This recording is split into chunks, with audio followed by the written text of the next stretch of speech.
رسول الله وجد شاة ميتة أعطيتها مولاة لميمونة من الصدقة، فقال رسول الله صلى الله عليه وسلم: هل انتفعتم بجلدها؟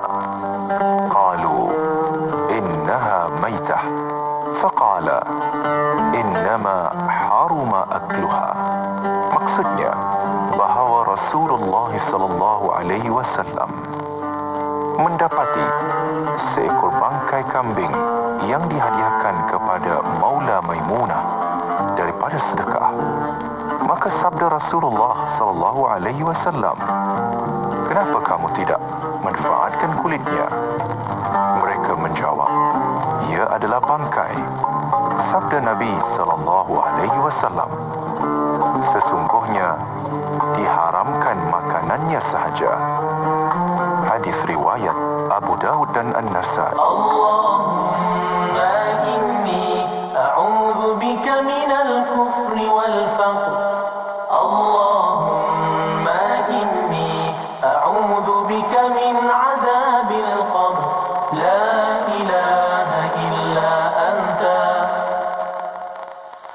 Ya Allah, sesungguhnya aku berlindung denganmu dari kekufuran dan kekafiran. Ya Allah, sesungguhnya aku berlindung denganmu daripada azab kubur. Tiada Tuhan selain Engkau. Kota Kinabalu 93.9.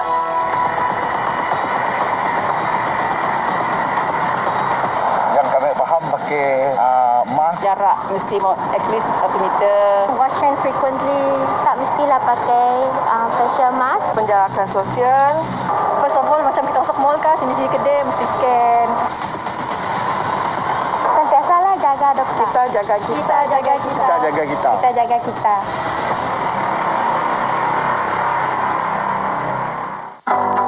Vaksin COVID-19 bakal tiba penghujung bulan ini dan akan diberikan secara berperingkat percuma untuk rakyat Malaysia. Dengarkan ilmu-ilmu yang bermanfaat bersama Faiz Haji Osman di Express Weekend, inspirasi euforia Islami. Salatullah, salamullah ala Rasulillah. Salatullah, salamullah ala Yasin Habibillah.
penyelesaian.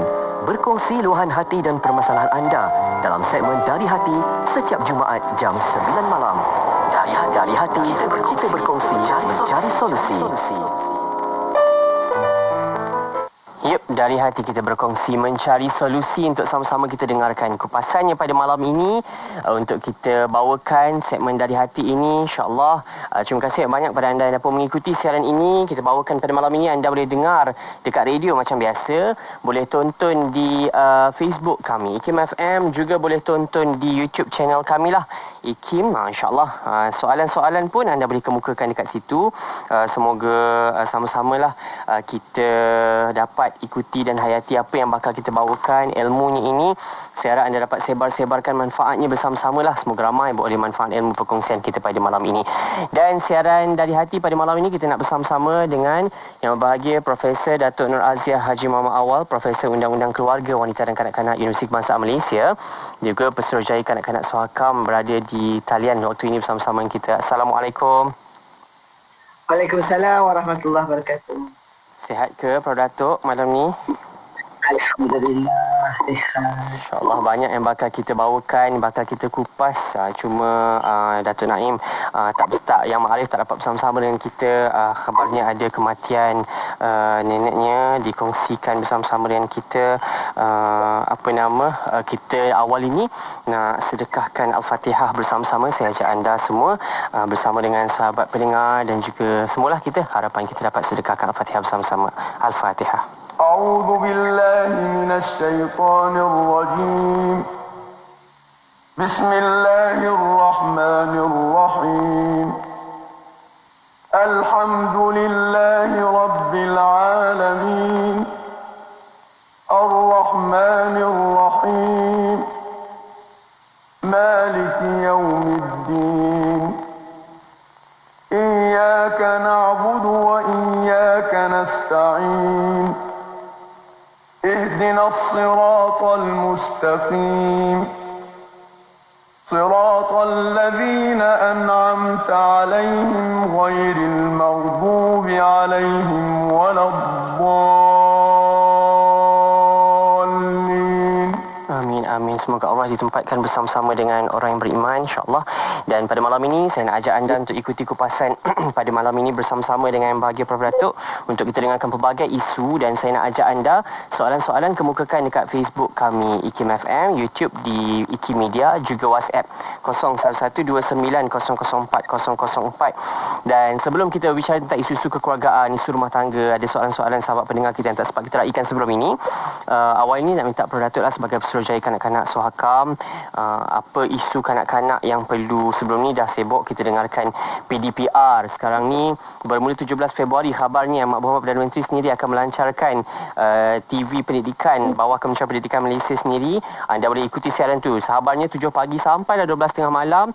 Pengisian ilmu bermanfaat. Kita harap semua anak-anak kecil, anak-anak pelajar kita ni tak ada masalah untuk dapatkan akses kepada pendidikan. Mungkin awal ini isu pada kanak-kanak lah, banyak sangat isu penderaan dan sebagainya. Mungkin Prof. Datuk boleh kongsikan apa yang perlu kita cakna isu ini.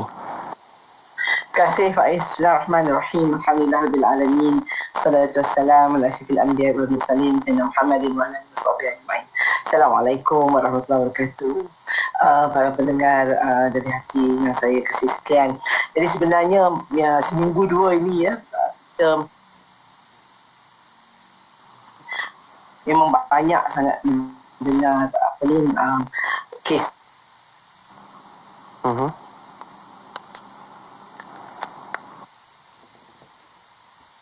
kes tentunya yang paling mengejutkan kita ialah kes penderaan kanak-kanak jumlah katakan didera oleh bapa tiri dan ibunya dan pun saya rasa hari Rabu yang lalu kedua-dua bapa tiri dan ibu itu telah pun dihadapkan ke mahkamah untuk didakwa atas sebab kematian kanak-kanak tersebut.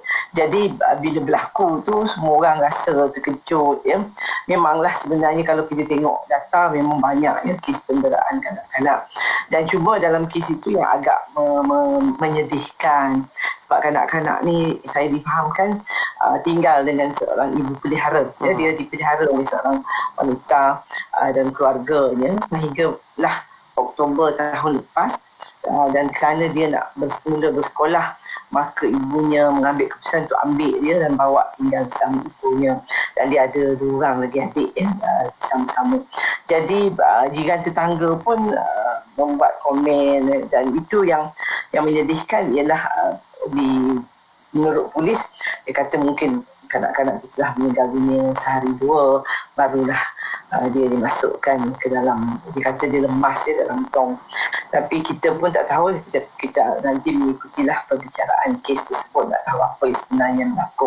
Tapi isunya ialah, dan saya ingat semalam kita dapat satu lagi berita, seorang kanak-kanak umur 4 tahun telah didapati meninggal dunia, dan juga daripada laporan polis dan juga postmortem didapati bahawa kanak-kanak itu ada bekas-bekas lebam yang lama, ada kepala, kemudian tulang rusuknya patah.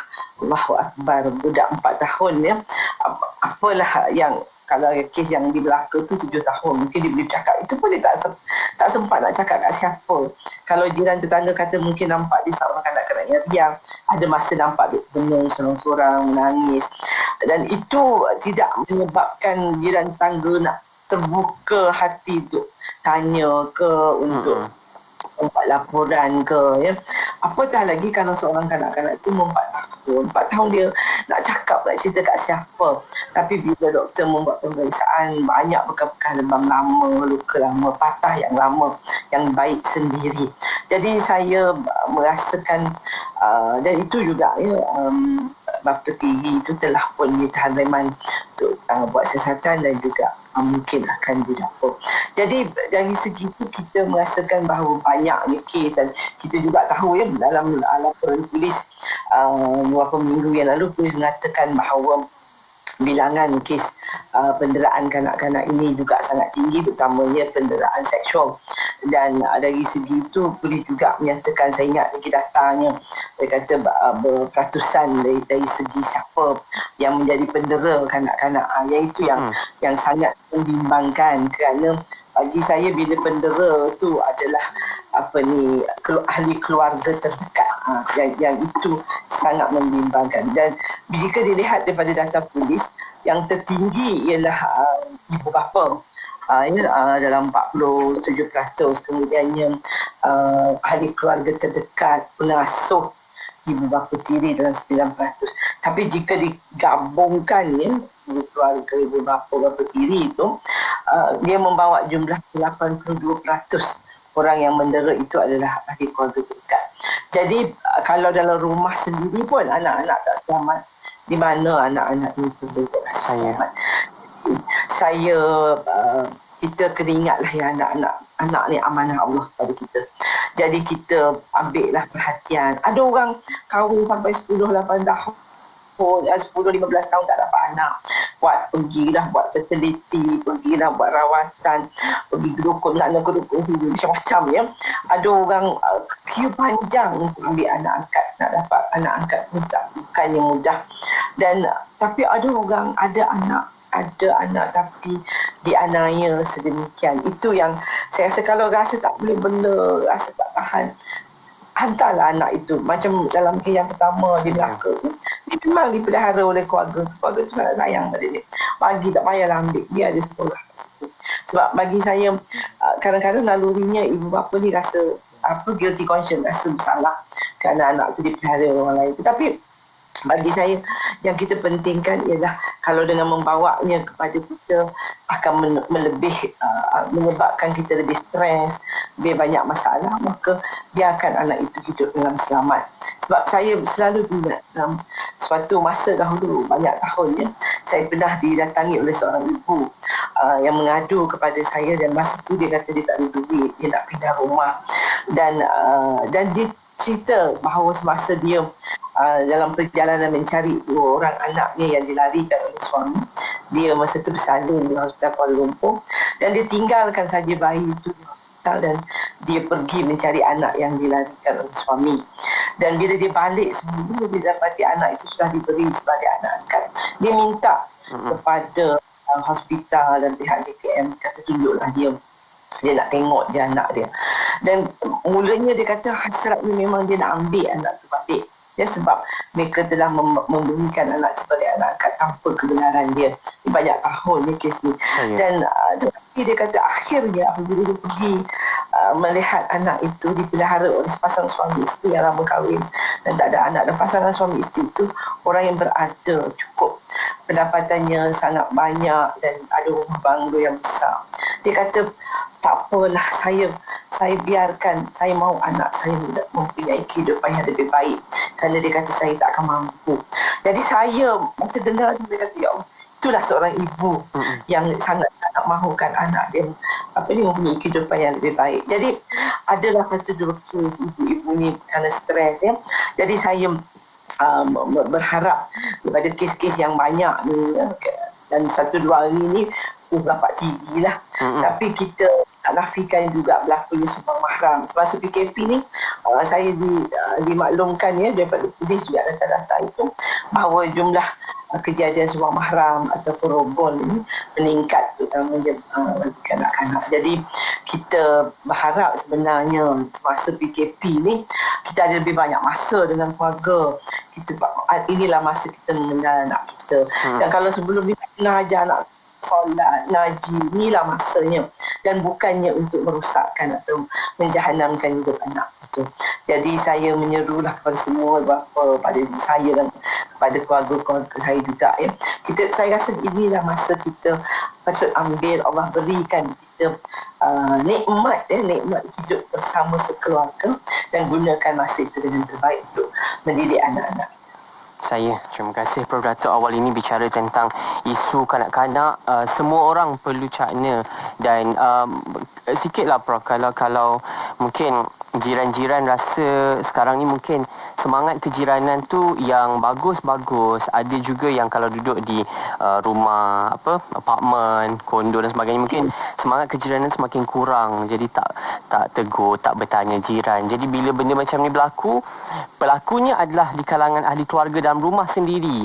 Yang perlu melaporkannya adalah jiran-jiran, tapi bila berlaku tidak bercampur, tidak bertegur, ataupun orang kata tak nak jaga tepi kain orang. Jadi mungkin macam mana pula nasihat kepada ahli masyarakat, Pak Datuk?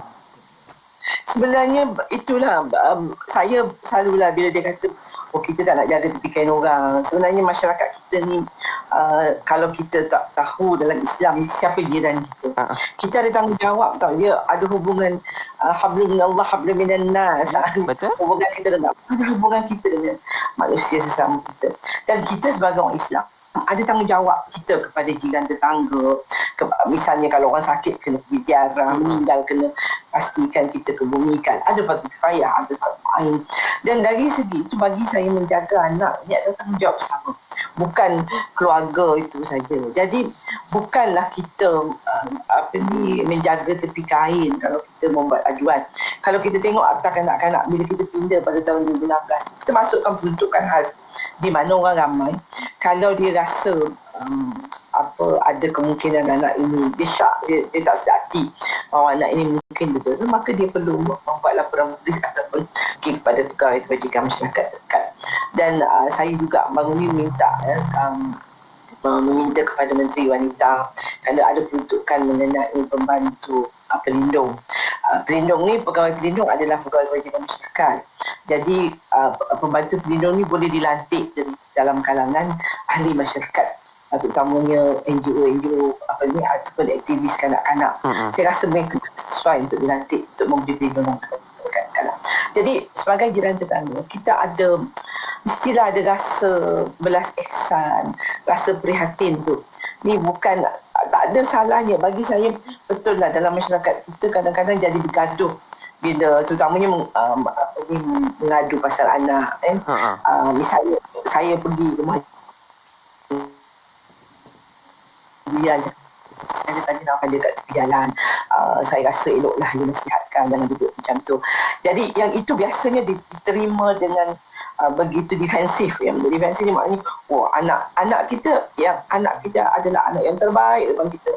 Dan ibu bapa memang kadang-kadang rasa kecil hati bila orang cakap macam tu. Tapi ingatlah bahawa kita patutnya bersyukur ada lagi sahabat dalam dunia ni yang sudi menasihatkan kita, sudi nak menyelamatkan anak kita Jadi kita patutnya bersyukur dan berterima kasih. Patutnya kita cakap terima kasih.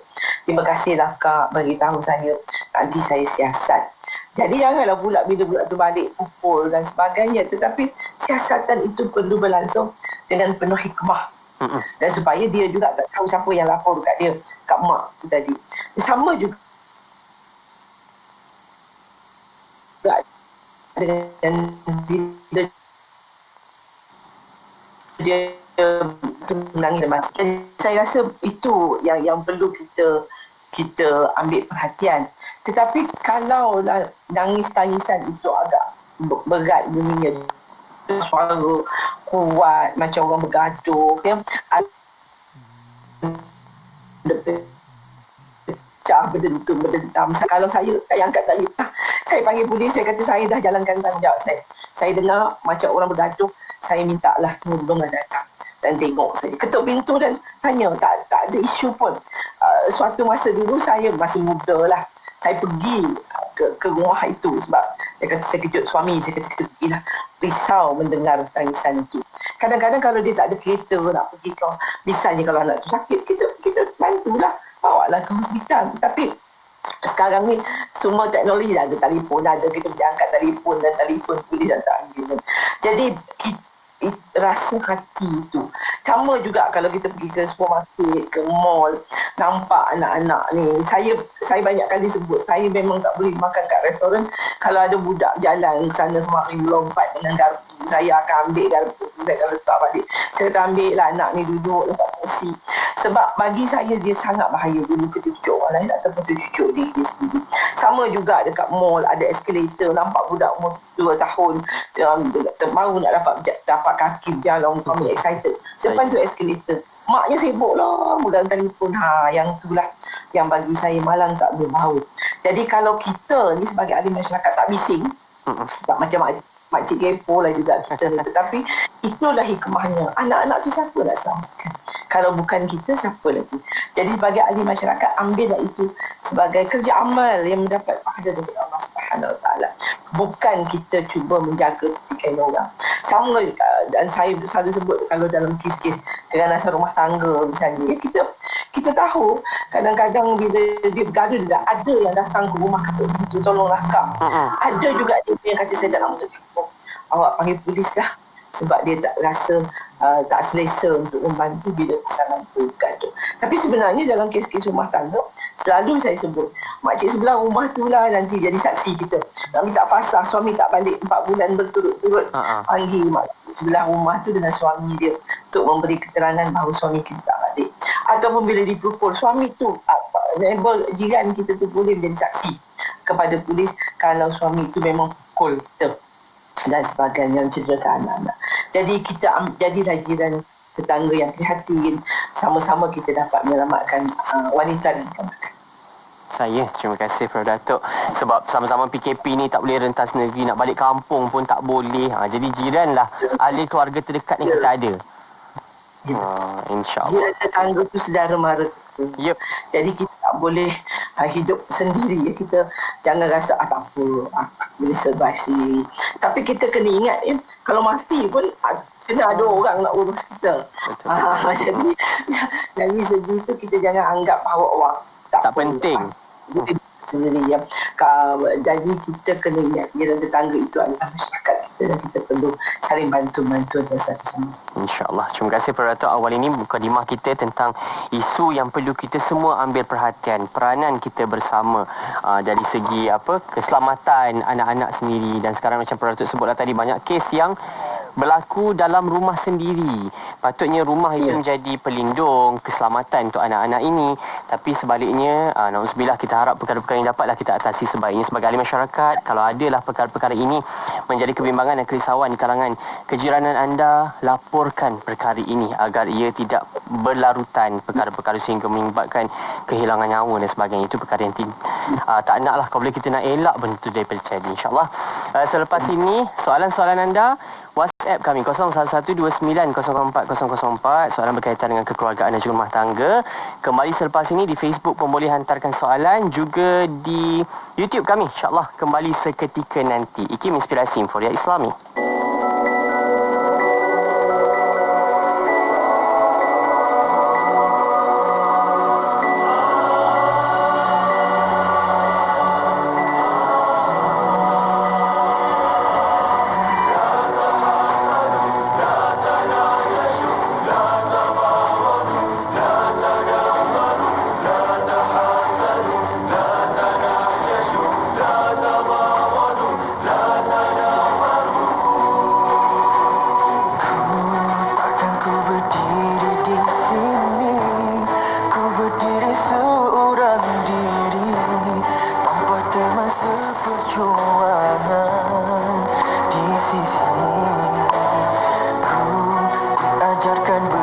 satu hati, kita kan saling melengkapi.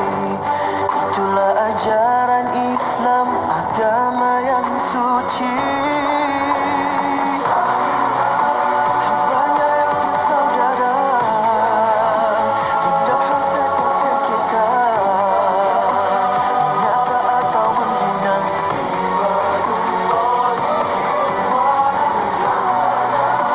Binaan teguh berdiri, silaturahim dipatri, kasih kerana ilahi membina negara mulia. Mengapa harus ada sengketa, permusuhan, kezaliman melata, sedangkan kita berpijak di atas bumi yang sama, di mana kita, di mana semua saat saudara ditindas dihina. Kasihanilah, hulurkan tangan dalam kesatuan. La tahasadu, la tanajashu, la tabaghadu, la tadabaru. Jadilah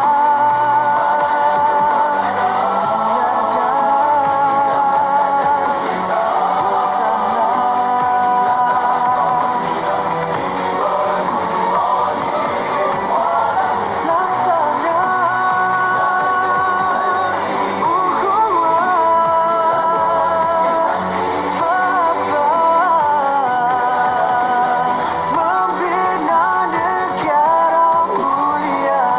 Mengapa harus ada sengketa, permusuhan, kezaliman melata, sedangkan kita berpijak di atas bumi yang sama.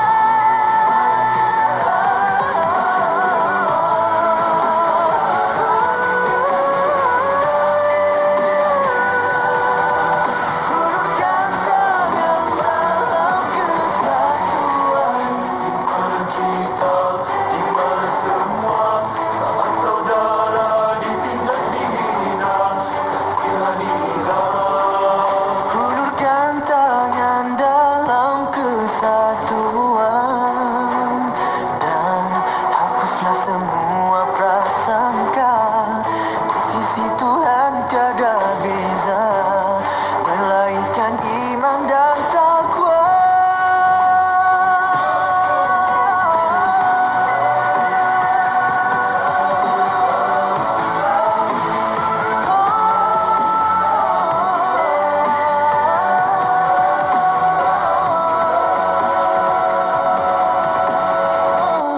Assalamualaikum, saya Rafi'i, pendengar setia dari Pahang. Radio IKIM memang menjadi pilihan saya sewaktu memandu dan bekerja. Tanpa Radio IKIM, rasa tak lengkap hidup ini. Untuk itu, anda juga kena teruskan mendengar Radio IKIM, Inspirasi Inforia Islami. Terima kasih rakan-rakan saya yang di dekat Pahang tu. Dengarkan Radio IKIM, Inspirasi Inforia Islami. Bersiaran kita waktu ini bersama dengan Prof. Datuk Nur Aziah Haji Muhammad Awal, Profesor Undang-Undang Keluarga Wanita dan Kanak-Kanak Universiti Kebangsaan Malaysia. Untuk kita dengarkan kupasannya, banyak yang bakal kita bawakan kupasan kita pada malam ini. Dan saya nak ajak anda untuk berinteraksi di Facebook kami, IKIM FM, di YouTube kami IKIM Media, dan juga WhatsApp 01129004 004. Dan ada beberapa soalan sahabat kita tanyakan yang sebelum-sebelum ni yang tak sempat kita raikan. Dia tanya, apa-apa pun jika lafaz telah jatuh daripada suami, saya nak tahulah apakah yang boleh saya buat tuntutan selain nafkah indah selama 3 bulan dan harta sepencarian kami. Dia katanya kami hanya ada sebuah rumah je, di mana sekarang saya tinggal bersama anak yang bongsu berusia 18 tahun. Bolehkah saya tuntut nafkah yang sebelum ini? Suami tak bagi nafkah tersebut, tapi bila saya sebut pada suami tentang nafkah, dia cuma kata cukuplah duit pinjaman rumah yang saya tinggal sekarang. Suami dah bayarkan pinjaman tersebut pada bank bulanan RM850. Katanya mungkin Prof. Datuk jawapan pada persoalan sahabat kita ni lah. Okey, sebenarnya bila kalau dah lafaz talak cerai ya. Saya menjangkakan ini lepas talak dibuat di luar mahkamah, dan sebaik-baiknya perkara yang paling penting sekali bagi pasangan ini yang tanya ni ialah pergi ke mahkamah syariah untuk mengesahkan perceraian tersebut, minta buat permohonan untuk mengesahkan cerai yang telah dilapaskan di luar tu pertama. Lepas tu selepas dah selesai isu itu, barulah boleh membuat tuntutan, dan tentunya sebagai seorang isteri dia berhak kepada nafkah iddah dan juga harta pencerian. Dia juga ada hak kepada kuluk, kepada bukan kuluk, kepada mut'ah ataupun pampasan bayaran kerana diceraikan oleh suami itu tadi. Dan mut'ah ini ada banyak variasi, tetapi kalau dilihat dalam enactment dalam Kodi Islam itu memang ada dia diletakkan di situ bahawa seorang isteri boleh menuntut mut'ah. Dan selain daripada itu, dia juga boleh menuntut nafkah terbelakang. Yang disebut tadi, suami tak pernah bagi nafkah, dan suami kata dia bayar di rumah. Sebenarnya itu yang kesilapannya. Bila kita sebut nafkah ni makan, minum, tempat tinggal, pakaian dan kasih sayang. dia terkulihi termasuk. Jadi bila begitu dia kata dia dah bayar rumah 809. Habis anak isteri tak makan. Takkan sedut udara sahaja, bukan makan kenyang. Kenyang. Jadi kalau begitu, suami itu dipertanggungjawabkan untuk membayar nafkah isteri dan anak-anak. Jadi perkara yang Allah akan tanya di akhirat nanti untuk seseorang itu ialah mengenai tanggungjawab dia kepada ahli neraka. Jadi yang ini perkara pertama, dan kalau ini tidak dapat dia laksanakan, tentulah dia satu perkara yang dia telah melakukan satu dosa. Ini sebab wajib nafkah ini wajib buat dapat pahala, tak buat berdosa.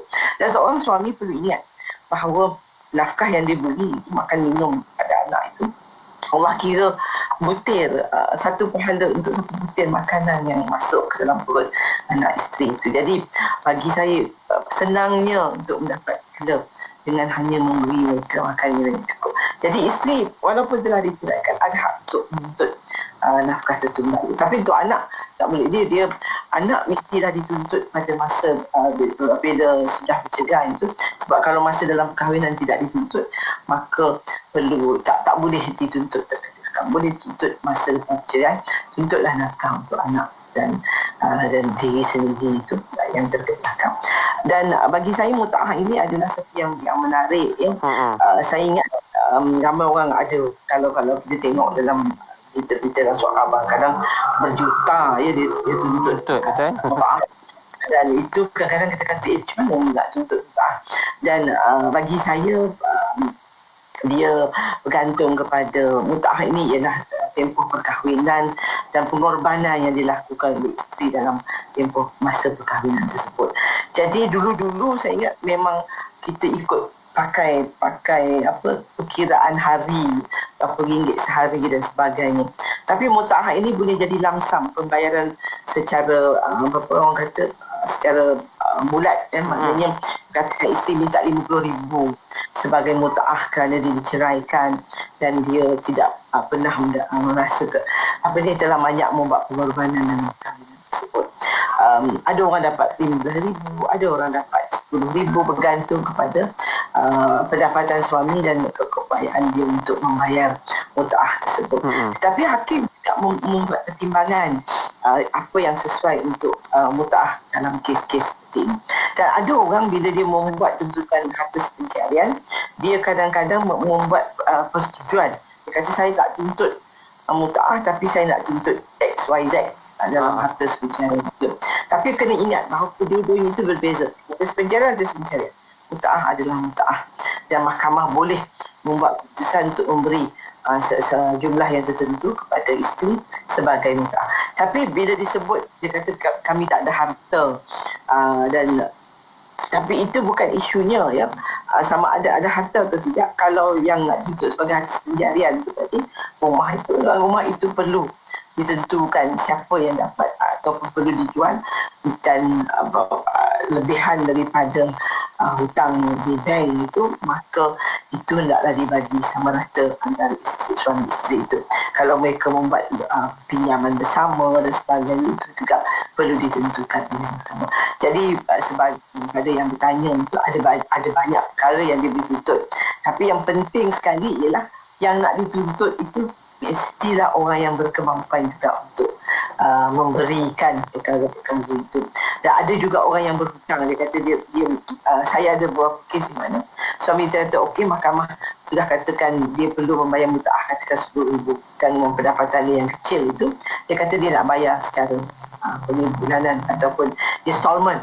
So dia bayar secara installment, maknanya dia dapat nafkah edah 3 bulan edah itu, kemudiannya selepas itu dia mendapat bayaran mutaah secara bulanan sampailah habis jumlah yang telah ditetapkan oleh mahkamah. Itu boleh dipohon oleh isteri. Ya. Saya itu dia Prof Datuk perkongsiannya berkaitan dengan mutaah, harta sepencarian dan sebagainya. InsyaAllah semoga menjawab persoalan sahabat kita ni. Dan anda kalau ada soalan-soalan yang dikemukakan, silakan Facebook dan juga YouTube kami, insyaAllah. Ada juga soalan sahabat kita bertanya, poligami tapi sembunyi-sembunyi. Ni kita rasa itu ni, tapi masih ada lagi kes-kes kita dengarkan. Macam biasa. Katanya isteri pertama tak tahu pun suami kahwin lagi satu. Kalau sebelum ni dah boleh keluar negara lah kan. Dan katanya boleh ke perkahwinan dirahsiakan bertahun-tahun? Ada juga kes-kes yang suaminya dah meninggal, bila bab nak mewariskan harta faraid dan sebagainya muncul siapa?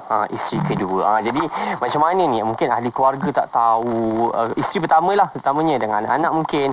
Prof Datuk penjelasan kepada sahabat kita bertanya ni. Kita kena balik kepada kenapa orang berkahwin lah ya. Dan kita kena ingat pernikahan ni adalah satu perkara yang perkabaran yang menggembirakan. Perkabaran yang menggembirakan, bukannya mendukacitakan ataupun melukakan hati saja. Itu perkara pertama yang kita nak ingat. Dan sepatutnya perkahwinan ini diraikan oleh kaum keluarga, diwar-warkan. Ya. Kenapa kita perlu war-warkan? Sebab supaya jangan timbul fitnah. Dan sebab itu ada hadis Nabi kata, umumkanlah acara pernikahan, selenggarakan di masjid dan bunyikan tabuk. Maknanya kita orang Melayu kita di Malaysia ni kompak pengantin dah sampai kompak ada, kalau di negeri sini ada tok tawaknya ya, ada dan sebagainya yang diarak pengantin dan sebagainya. Jadi Nabi pun dah sebut, dia kata umumkan perkahwinan. Kalau zaman COVID ni senang nak umum, masuk abang akan bernikah pada sekian-sekian bulan, bayarlah advertisement. Ada buat live Datuk kat Facebook ke apa kan? Jadi bila ada hadis sedemikian, maknanya kahwinan ni tak boleh disembunyikan. Dan kita juga kena ingat, baik terutamanya dari segi poligami. Kita ada undang-undang Malaysia. Siapa nak berpoligami mohon kepada Mahkamah Syariah. Dalam Seksyen 23 disebut enactment dalam Kongres Islam negeri-negeri. Dan dalam peruntukan itu disebutkan yang nak memohon untuk berkahwin ini perlulah memaklumkan kepada mahkamah bahawa dia mampu tidak untuk mengambil seorang lagi isteri. Dan isteri pertama dan bakal isteri serta bakal wali akan dipanggil oleh mahkamah. Dan nak melihat sama ada perkahwinan ini perlu atau tidak. Tak boleh dilangsungkan. Jadi kenapa kita perlu pergi ke luar negara, pergi ke tempat ke Thailand dan sebagainya untuk berkahwin? Dan kemudiannya perkahwinan itu masih meningkat. Sekarang ini agak sukarlah bagi saya untuk menyembunyikan apa perkahwinan sedemikian, kerana kalau isteri kedua itu mengandung, bila dia melahirkan anak dan dia nak daftarkan anak tersebut, dan kalau masih ada sijil perkahwinan pada Thailand tu, anak tu tak boleh dinasabkan lagi. Maknanya bin atau binti tu tak boleh diletak nama bapaknya. Sehinggalah dia mendapatkan sijil perkahwinan di Malaysia, sijil nikah Malaysia tu. Dan sebelum dia sijil nikah itu dapat dikeluarkan, mahkamah akan siasat sama ada perkahwinan itu sah di hukum syarak, dan kemudiannya tentulah pasangan juga akan dikenakan denda kerana berkahwin tanpa kebenaran berpoligami tanpa kebenaran mahkamah dan sebagainya. Ada peruntukannya sangat kuat. Ramai orang tak pergi ke mahkamah syariah. Satu, dia kata pergi nak mohon, dia kata mahkamah ni peruntukannya sangatlah ketat, macam tak nak bagi kita kahwin satu lagi. Itu selalu kita dengar. Yang kedua, dia kata bila dia dah berkahwin di Thailand, dia kata kita dah nikah syar'i sudah selesai. Betul ke pernikahan itu sah hukum syarak? Kerana kita tahu ada banyak sendigit. Dan hari ini saya ingat baru-baru sebulan 2 ni kita juga dengan sedikit scam. Betul. Ya, di mana menikah di Thailand ataupun tak nikah kat Thailand pun, nikah dalam Malaysia tapi dapat sijil pernikahan Malaysia tanpa pun perlu didenda ataupun dibawa ke mahkamah syariah. Yang ni saya sangat bimbang lah. Saya ingat kita dah dengar lah perbincangannya dalam TV dan sebagainya. Jadi bagi saya, kenapa perlu disembunyikan? Kalau di saya seorang laki-laki, jika dia mampu dan ada keinginan untuk berkahwin lebih dari satu, dia mesti berani menghadap mahkamah syariah dan juga isteri pertama atau kedua dan sebagainya, dan memaklumkan bahawa dia ingin berkahwin lagi dan dia mampu, dan beri alasan-alasan kenapa dia perlu berkahwin seorang lagi. Jadi itu dan yang sangat menakutkan. Ini bukan sekali dua, banyak. Saya banyak kes di mana masa dahulu sebelum kita ada enactment tentang kod Islam yang sangat jelas ni, memang banyaklah kes kahwin sembunyi-sembunyi, ada 4 orang isteri di serata Malaysia dan akhirnya takut berlaku perkahwinan antara anak-anak. Jangan main-main ya. Kerana kalau mereka tak kenal antara satu sama lain, nanti mereka berkenalan di tempat kerja, di universiti, mereka bercinta dan kemudiannya masuklah meminang, tengok-tengok bapaknya orang yang sama. Apatah lagi jika bapak itu meninggal dunia dan tak cakap pun. Dan isunya ialah apabila dia meninggal dunia dan isteri yang lain itu tak tahu dia dah meninggal dunia, tak minta cerai pun, dan kemudian isteri di mana tempat dia meninggal, misalnya isteri pertama, suami meninggal dengan dia dah bagi dah pusaka, sedangkan pusaka suami itu ada haknya isteri-isteri yang lain yang dinikahi mengikut hukum syarak. Sebab itulah kita di Malaysia ni mengadakan undang-undang yang jelas supaya perkara-perkara seperti ini tidak berlaku lagi. Jadi bila di Malaysia sekarang ni, kalau tak ada sedikit, saya rasa sangat susah dia nak menyembunyikan perkahwinan. Kerana semua perkahwinan yang berlangsung di luar negara itu hendaklah balik ke Malaysia, hendaklah didaftarkan supaya anak boleh dinasabkan. Kecuali perkahwinan itu adalah perkahwinan yang dibuat oleh sindigit, dan yang saya bimbang ialah perkahwinan itu tidak sah mengikut hukum syarak dan akhirnya anak menjadi anak syubhat. Jadi lebih rumit lagi. Jadi jangan jadikan perkahwinan, sebab Nabi dah sebut perkahwinan ni perkara yang sangat menggembirakan, perkara yang menunjukkan syiar Islam ya. Jadi kita tak mahu jadikan perkahwinan itu satu perkara yang membawa kemudaratan dan bencana kepada keluarga. Jadi dalam kes ini sebenarnya tak boleh dirahsiakan itu, dan perlulah diumumkan, dimaklumkan kepada isteri pertama dan anak-anak. Dan kalau ada anak-anak juga, dan saya ada satu kes saya dalam sebulan 2 ni di mana yang ini berkahwin, saya ingat 15 tahun yang lalu. So 15 tahun yang lalu tu mungkin saya tak pasti sama ada ia dilakukan secara dibuat dengan sindigit ataupun tidak, sebab 15 tahun yang lalu kita dah ada enactment dengan Islam. Tetapi menurut anak kepada isteri pertama tu, dia kata bila ayah saya meninggal dunia dan isteri kedua ni, kami tak tahu langsung. Dia isteri ada 5 orang anak, isteri pertama, mereka kemudiannya bila suami pula meninggal dunia kerana kemalangan, dan kemudiannya mereka tak pernah duduk bersama, kecuali dia kata ada satu dalam 7 tahun suami itu ditukarkan ke satu tempat dan bekerja di tempat itu, kemudian dia suami balik semula ke tempat mereka dan teruskan kehidupan, dan tak tahu bahawa suami itu dah dalam masa dia ditukar itu, yang masa dia tahun itu berkahwin dengan isteri kedua. Jadi isteri kedua datang dengan 2 orang anak laki-laki. Ya, datang dengan 2 orang anak laki-laki yang umur masa tu dia kata seorang 7 tahun, seorang 10 tahun. Saya tak silap. Dan tentulah masa tu ayah baru meninggal. Dia kata 3 hari mak nenek ngantuk, kedua pihak ada lagi. Dia kata mak saudara saya pun ada, dia kata. Dan bila wanita itu datang bagi salam, dia kata nikah rumah A. Dia kata iya, dia kata saya minta maaf lah, dia kata saya ni isteri kepada A dan saya datang, saya baru dapat tahu yang dia kata mak saya pengsan. Dia kata Prof, saya bukan saya, kalau saya pun agaknya pengsan jugalah ya.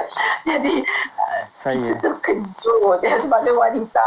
Memanglah masa itulah luruhnya hati dia. Kita kena faham wanita ni nalurinya memang tak suka berfungsi suami. Dan dari segi itu juga dia kata mak saya pengsan. Dan mak saya tak boleh terima, dia kata, sebab mak saya bekerja dan ayah saya bekerja, dan mereka sudah pun mengumpul harta mereka itu secara bersama dalam tempoh 30 tahun, 40 tahun perkahwinan. Jadi dia kata tiba-tiba ada seorang wanita datang, dia kata, dan 15 tahun yang lalu mereka dah berkahwin, dah ada anak ni, dan dia juga menuntut haknya. Dan anak itu anak lelaki, hak dia lebih tinggi ya, 2/3. Dan dalam keluarga yang bercerita kepada saya ni, anak ni dia kata saya ada 4 orang adik perempuan, saya seorang saja anak lelaki. Jadi dari segi itu, dan kemudiannya dia kata dia datang untuk menuntut hak untuk anak-anak. Jadi bagi saya janganlah sampai begitu kerana perkara ini perlu diselesaikan dengan baik. Dan yang anak ini datang jumpa saya sebab dia kata mak saya tak mahu terima, mak saya tak mahu kongsi harta pewarisan ayah dengan isteri kedua. Jadi saya boleh cakap ya, saya boleh kata haram mengambil harta anak yatim. Kita kena ingat ya, surah dalam Al-Quran yang disebut hai orang yang beriman, jangan kamu makan harta anak yatim, itu bukannya kepada siapa-siapa kepada kita. Kerana ada kemungkinan kita terambil harta anak daripada isteri kedua itu, dan sebenarnya dia ada hak juga terhadap harta peninggalan suami kita. Jadi bagi saya nasihatkan wahai para suami yang ada di luar sana, kalau nak mendirikan masjid lagi satu, yang terbaik ialah membuat permohonan yang jelas di mahkamah syariah, dapat kebenaran mahkamah. Kemudiannya maklumkan kepada isteri pertama. Memang saya tak nafikan, tak ada seorang isteri yang saya rasa akan bersetuju pada bahasa suami tanya, dia kata saya nak kahwin suami. Mana borang nak sign mana dia takkan cakap bahasa yang saya sign. Allah. Kahwin lah. Allah.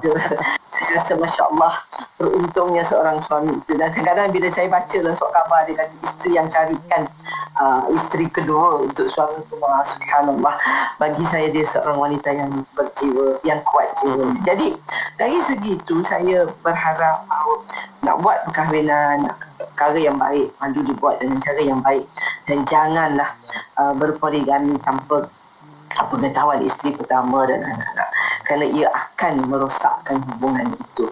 Hubungan kekeluargaan yang sedia ada itu akan rosak, dan kita melukakan hati isteri kita.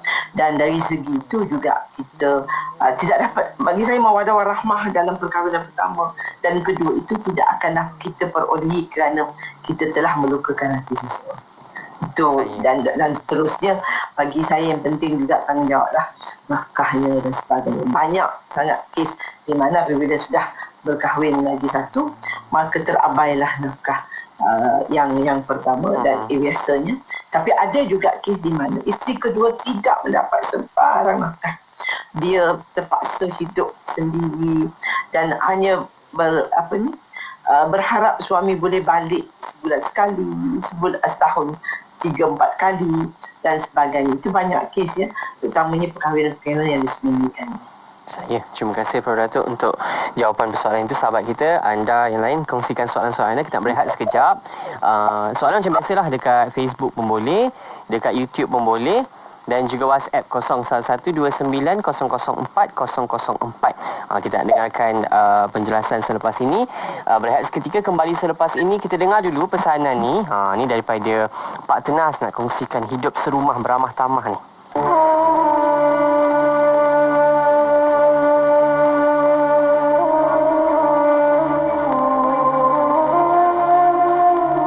Tunjuk Ajar Melayu memberikan petua amanah untuk mewujudkan kehidupan yang sejahtera lahiriah dan bakti di dalam setiap rumah tangga melalui ungkapan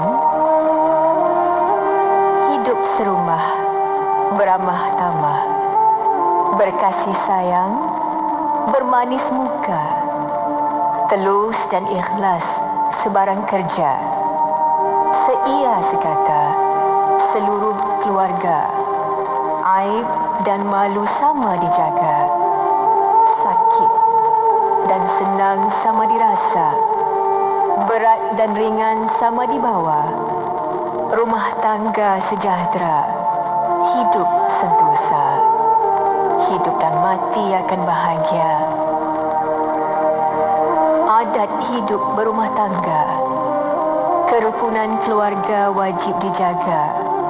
Utamakan sifat berbaik sangka, berlembut lidah, bermanis muka, berfikiran panjang, berlapang dada, supaya hidup aman sentosa, dunia akhirat tentu berjaya. Berumah tangga tidaklah mudah. Banyak cabaran datang menggoda. Hasad dan dengki bersambung fitnah. Kukuhkan iman, jangan menyerah, supaya hidup diberkahi Allah. Berumah tangga bebannya berat.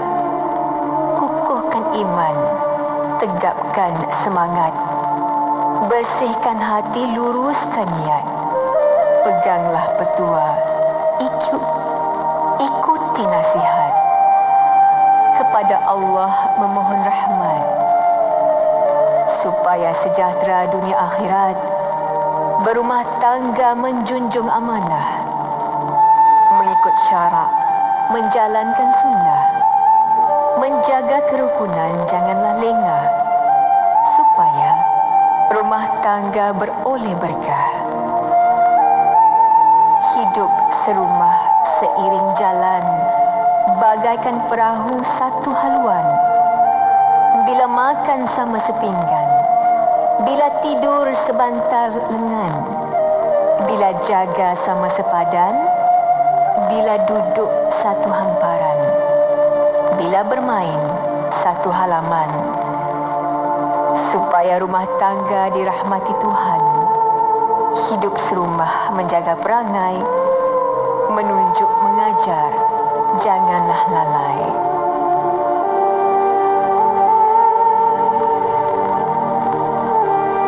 Dipetik daripada buku Kesantunan dan Semangat Melayu, karya Tenas Effendi.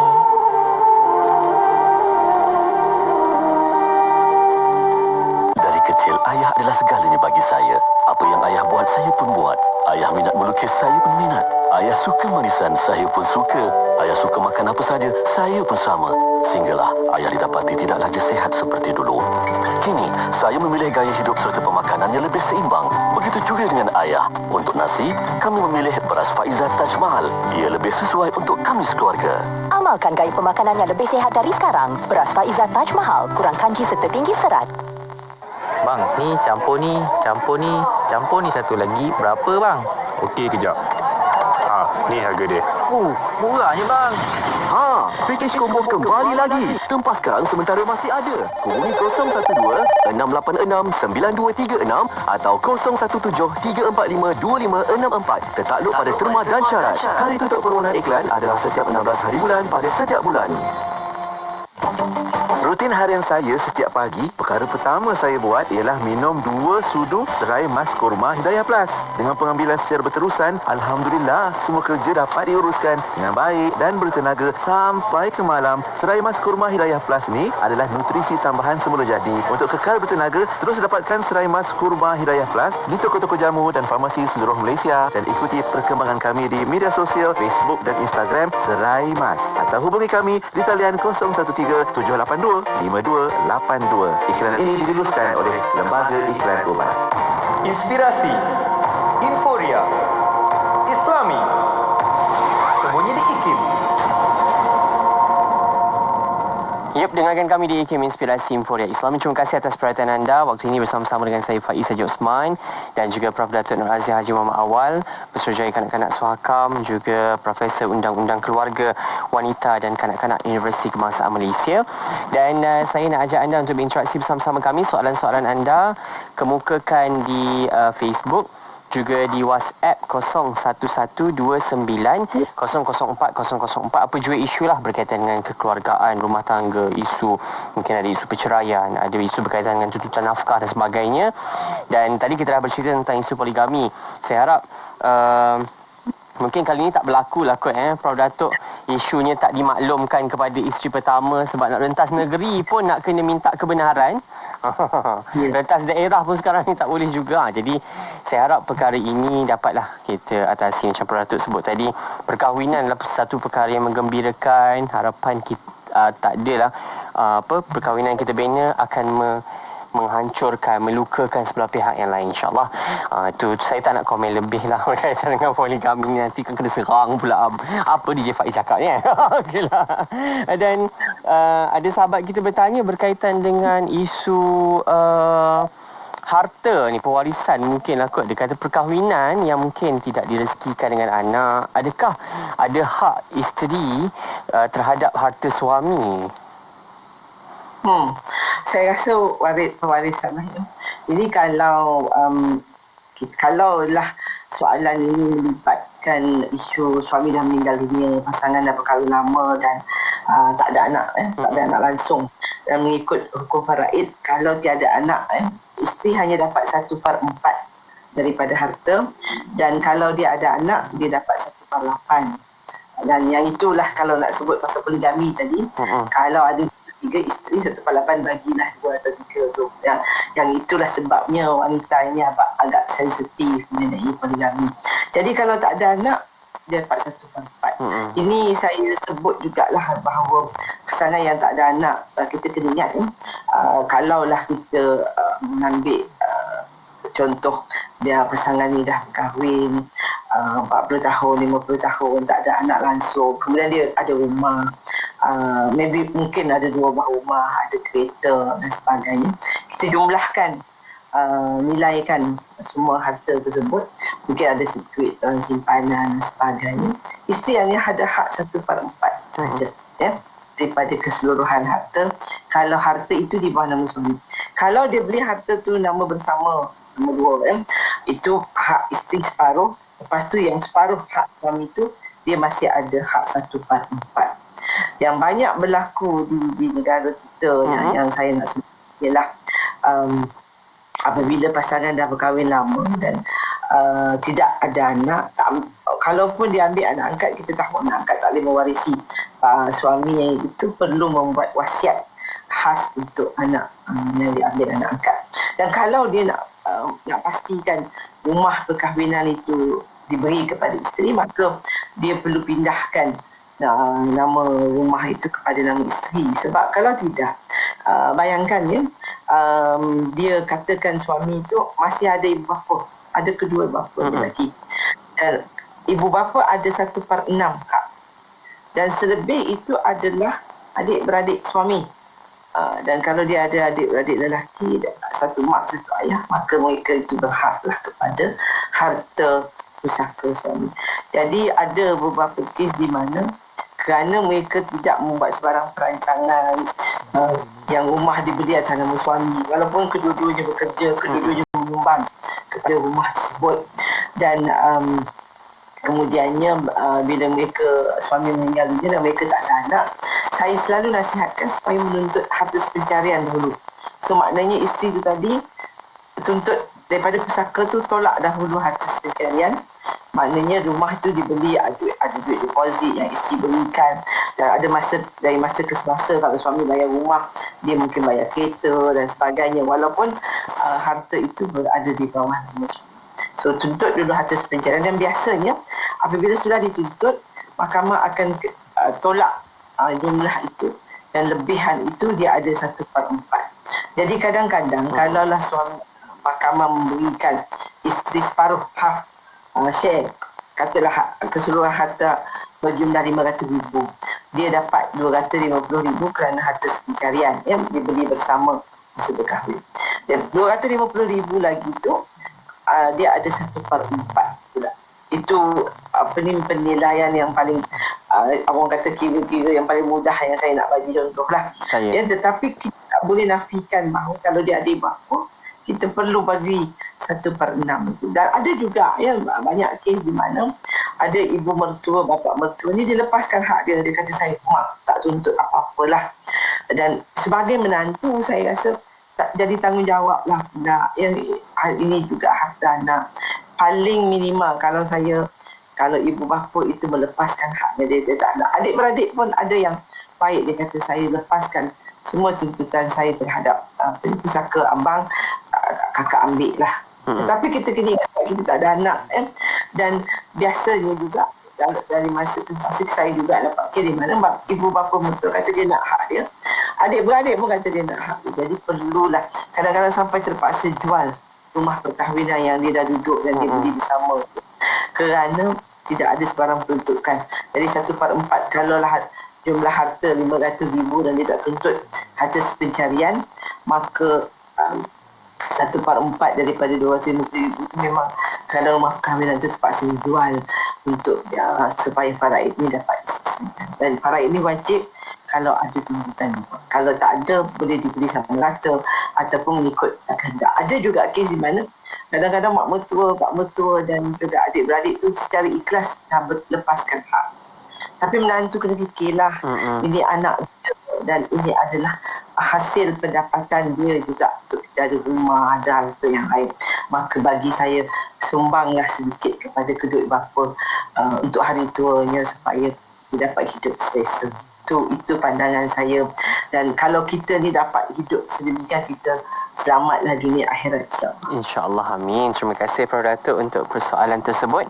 Sekejap je kita nak berehat. Selepas ini ada soalan yang bertanya, ada sahabat kita tanya, kalau sekarang ni berlaku banyak-banyak kes berkaitan dengan penderaan terhadap kanak-kanak, pengabaian hak kanak-kanak itu berlaku, adakah perlu kita pertimbangkan untuk sama-sama selepas ini kalau ada kursus perkahwinan tu perlu diberikan perhatian juga tentang penjagaan anak? Adakah kursus-kursus seperti ini perlu diwajibkan pula ke? Sebab sekarang ni isu stres, tekanan mental banyak berlaku, terutamanya bila masuk zaman PKP. Ada setengahnya keluarga yang terjejas ekonomi, yang sibuk nak uruskan kerja di rumah.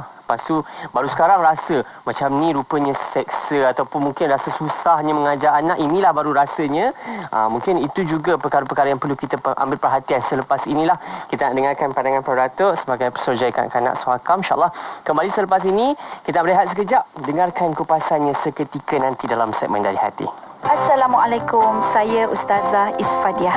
Wakaf telaga adalah sedekah yang paling afdal untuk ibu ayah kita yang telah meninggal dunia.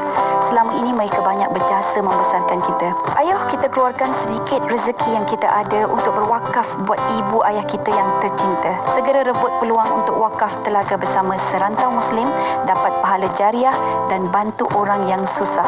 Layari segera wakaftelaga.com atau hubungi 03-8408-1789. Sedekah Serantau Muslim.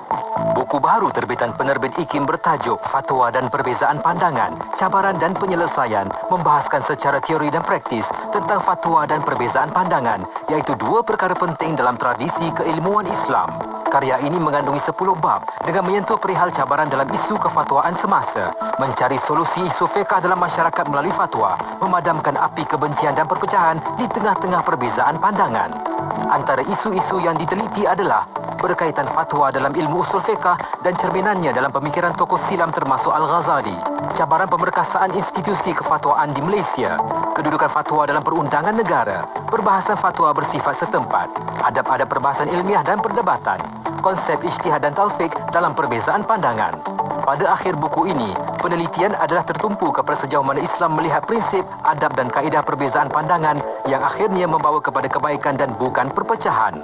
Anda boleh dapatkan buku ini di ikimniaga.my dengan harga RM45 atau hubungi unit pembangunan ekonomi di talian 03 6204 6389 atau 387. Hiburan mendidik jiwa hanya yang terbaik di IKIM, Inspirasi Inforia Islami. Apa cerita Warna Pagi Dengarkan. Hadirin rahimakumullah, kita kadang-kadang merasakan bahawa nikmat itu kita punya, kita lupa. Bahkan nikmat itu, perkataan yang saya nak pilih ialah mesti dikongsikan. Kalau kita lihat lagi, Allah SWT nyatakan dalam Quran, orang yang betul-betul bertakwa, kalau kita baca surah Al-Baqarah, alladzina yu'minuna bil ghaib wa yuqimuna as-salah wa mimma razaqnahum yunfiqun. Beriman dengan perkara keraiban, itu memang jelas pasti orang yang senantiasa mendirikan salat. Perkataan yuqimuna ialah present tense dan Hazwan dan semua pendengar. Bahkan dia boleh jadi present continuous tense. Senantiasa salat. Lepas salat fardu, dia salat sunat, salat fardu, tak berhenti-henti dia. Hujung tu, wa mimma razaqnahum, dan apa yang kami rezekikan kepada mereka, yunfiqun, mereka menginfak. Infak ni apa? Mengeluarkan daripada bahagian harta yang Allah kurniakan kepada kita, kita beri kepada orang lain. Al-Fadhil Ustaz Muhammad Radhi bin Muhammad Rajab untuk topik Jumaat IKIM. Banyak lagi yang menarik dalam Warna Pagi Isnin hingga Jumaat 6 hingga 10 pagi di IKIM, Inspirasi Inforia Islami. Qala Rasulullah sallallahu alaihi wasallam, "Idza sami'tumun nida' faqulu mithla ma yaqulu al-mu'adhdhin." Rawahu al-Bukhari. Rasulullah sallallahu alaihi wasallam bersabda, apabila kalian mendengar azan, maka jawablah seperti mana apa yang diucapkan oleh muazzin. Riwayat Al-Bukhari.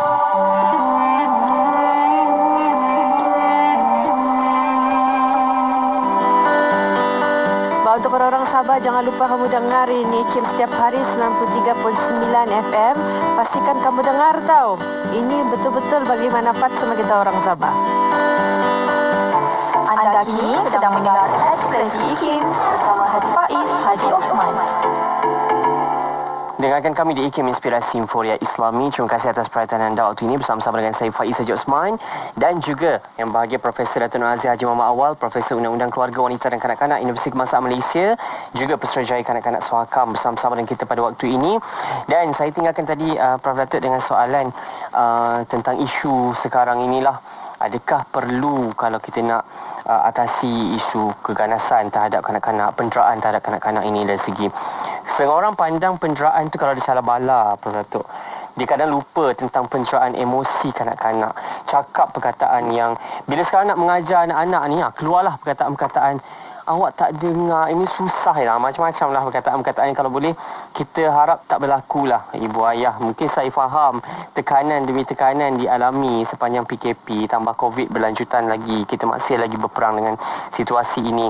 Adakah perlu ibu bapa terutamanya, mungkin ada pasangan muda yang baru berkahwin, tak, memang semua orang pun tak pernah ada pengalaman untuk mengasuh dan sebagainya, kan, mendidik anak-anak itu sendiri. Adakah perlu selepas ini kita buat satu modul untuk dalam kursus perkahwinan tentang parenting ini, skill keibubapaan ini, Prof. Datuk? Sebenarnya saya dah lama berkempen untuk kita mewujudkan ataupun mengadakan kursus keibubapaan ataupun parental skill atau parenting skill ni. Sebab kadang-kadang dulu mungkin kita rasa ini adalah kurniaan Allah, dia jadi ibu tu berkahwin dan mendapat anak itu anugerah, dan memang kebanyakan wanita natural saja dia tahu je jadi ibu. Dia kata nanti dia kahwin pandai lah itu. Itu yang biasa kita dengar. Tapi tak semestinya begitu. Tidak semestinya dia akan tahu apa nak buat. Saya tahu masa saya dengan rakan-rakan kita pernah membuat kerja-kerja amal di hospital Kuala Lumpur misalnya, di Wat Salim. Kita jadi volunteer atau sukarelawan, ajar macam mana nak menyusukan bayi kan. Lepas dia bersalin tu, dalam ward tu kita tolong dia macam mana nak bagi susu ibu kepada anak. Dan kemudiannya kita beri dia nasihat. Sebab lepas bersalin tu masa yang paling stres. Masa yang paling stres kerana sebagai seorang ibu muda, dia belum pernah ada pengalaman melahirkan anak yang mengandung tu pengalaman pertama, kemudian melahirkan anak. Apatah lagi untuk anak pertama, biasanya sakit bersalin tu panjangnya, labor tu kadang-kadang ada sampai 24 jam. Dan kadang-kadang diakhiri dengan pembedahan kerana masih juga anak tak boleh nak dilahirkan secara normal, takut anak dah lemas dan sebagainya. So banyak berbagai-bagai cerita. Jadi pengalaman itu selalunya pengalaman yang sangat peribadi.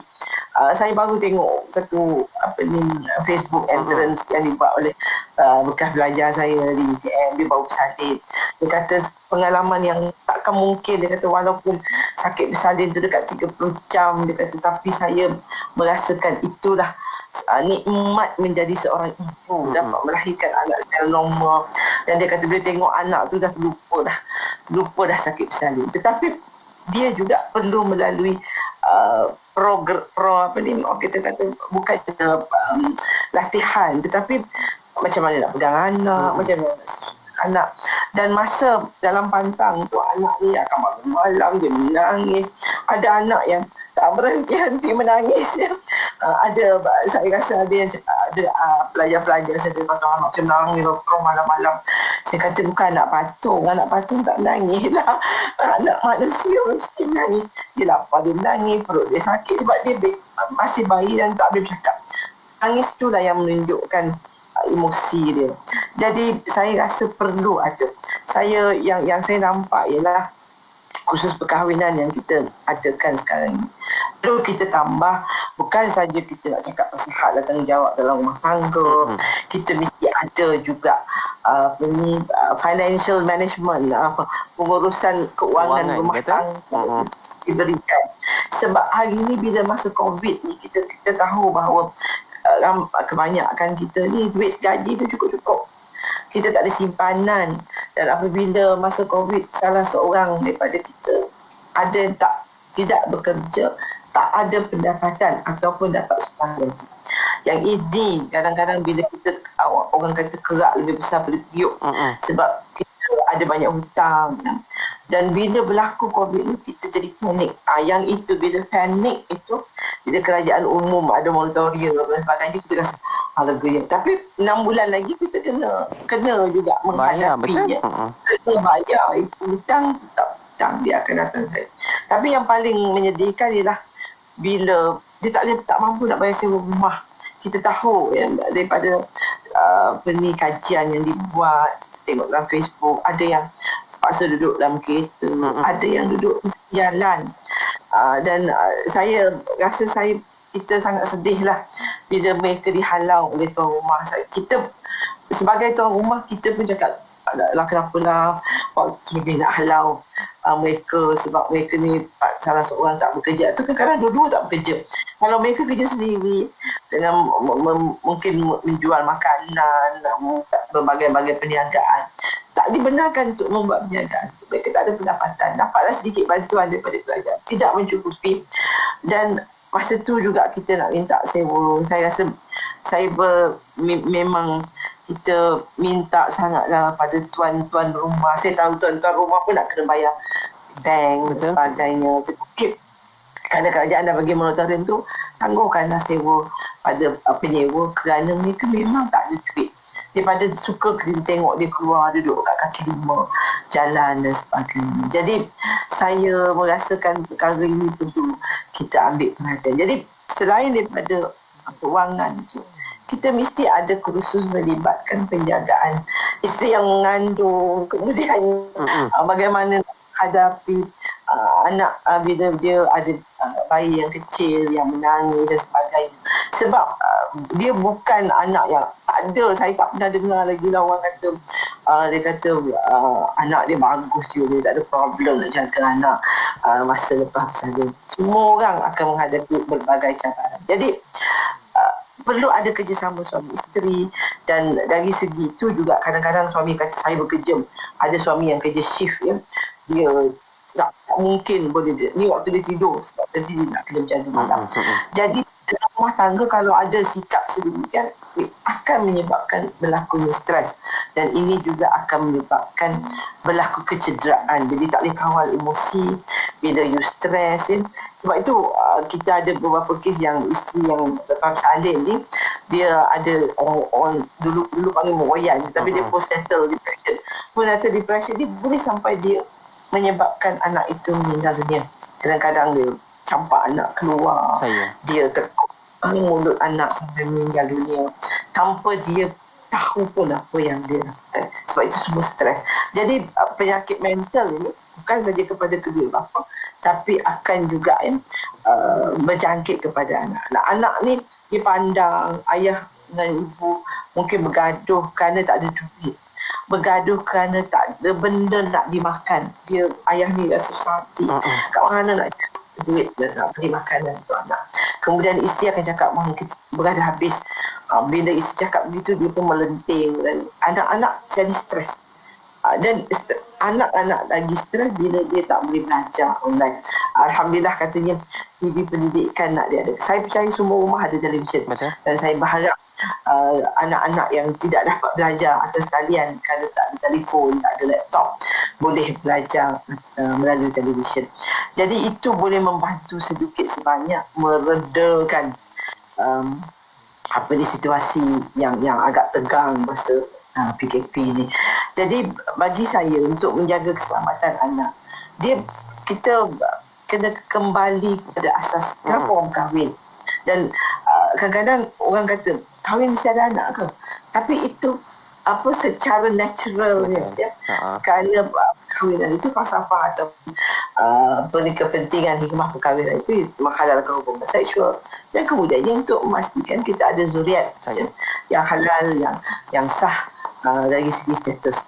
Jadi semua orang bila berkahwin dia mesti nak anak, dan bila dia nak anak, dan kita patut mengadakan kursus-kursus penjagaan anak dan parenting kepada anak-anak, kerana tak semua orang ada ilmu itu. Tak semua orang boleh bertindak secara natural. Dia kata, kalau begini, kalau anak tu menangis begini, mungkin anak dia sakit. Kalau begini, mungkin dia rasa tak selesa cara tidurnya dan sebagainya. Jadi kita mungkin boleh memberi latihan. Dan satu lagi ialah komunikasi dengan anak. Kita selalu sebut dalam Islam pun sebenarnya dia bermula daripada mencari pasangan, masa kita berkahwin, mengadakan hubungan seksual dengan isteri. Dan semua itu sangatlah berhubung kait dengan zuriat yang kita lahirkan, dan kemudiannya nak mendapat rumah tangga yang mawaddah warahmah, yang di mana mereka merasa aman. Jadi bila bercakap pasal anak, supaya jangan ada terlepas tangannya, terpukul, tercubit atau tertempik ni, itu yang menjadi mengganggu kesihatan mental. Sebab bila diherdi, dijerit, dipanggil dengan nama-nama tertentu ya, itu sangat mengganggu anak. Jadi ibu bapa perlu tahu bahawa ibu bapa juga selalu diingatkan, setiap patah perkataan yang keluar pada mulut itu doa. Kau ni degil lah. Memangnya jadi degil. Hari-hari cakap anak degil. Degil lah. Kenapa tak cakap baik-baik? Masya Allah, bagusnya. Anak mami ni bagusnya. Anak mama ni pandai. Dengar cakap. Bagus. Rajin. Kata-kata yang baik-baik. Dan saya selalu juga ingatkan diri saya, dan ingatkan rakan-rakan dan para pendengar. Jangan banding-bandingkan anak. Jadi ini tak datang natural, tak mungkin boleh.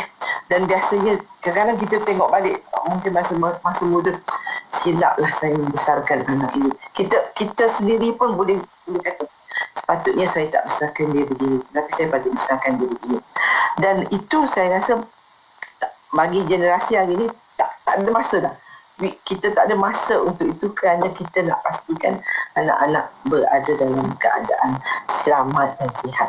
Dan yang paling saya bimbang ialah apabila bakal-bakal ibu atau ibu bapa generasi XYZ ni bila kurang macam saya sebut tadilah, kalau anak 4 tahun itu boleh sampai patah tulang rusuknya, di manakah rasa belas ihsan kita yang baca, kita yang tengok tu pun rasa sangat sedih, terasa macam manakah dia orang yang membesarkan anak itu. Kalau ibu yang melahirkan anak itu dengan penuh kesakitan dan kesusahan, sanggup dia pukul anak itu, cederakan anak itu sampai dia patah dan akhirnya meninggal dunia. Jadi yang itu yang saya rasa perlu ada proses di mana rasa kasih sayang, ihsan dan yang ada dalam diri seseorang yang perlu kita cuba kembalikan. Kenapa masa berkahwin bercinta macam separuh nyawa, tak jumpa orangnya, dapat tengok bumbung rumahnya pun cukup, dapat dengar suaranya di telefon pun tak apa, tapi bila dah berkahwin tengok muka pun tak boleh, dengar suara pun rasa sakit telinga, dan kemudiannya bila dengar suara anak dia merasa itu satu kebisingan. Dan ini sesuatu yang kita lihat. Saya sendiri ada beberapa kes yang 10 tahun kebelakang ini, ada pasangan bercerai kerana dapat anak. Dia bukan bercerai kerana nak anak, tetapi bercerai kerana dia belum bersedia untuk dapat anak. Tetapi isteri sudah hamil, melahirkan anak. Pas 3 tahun dia bercerai. Satu kes lepas 3 tahun, satu kes lagi lepas isteri bersalin.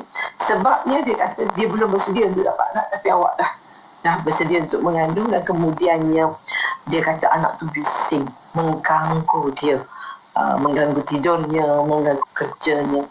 Jadi saya selalu tertanya, di mana salahnya kita sebagai ibu membesarkan anak kita menjadi seorang laki-laki yang berkahwin dan kemudiannya menjadi bapa yang tak mahu menjadi bapa dan belum bersedia menjadi bapa.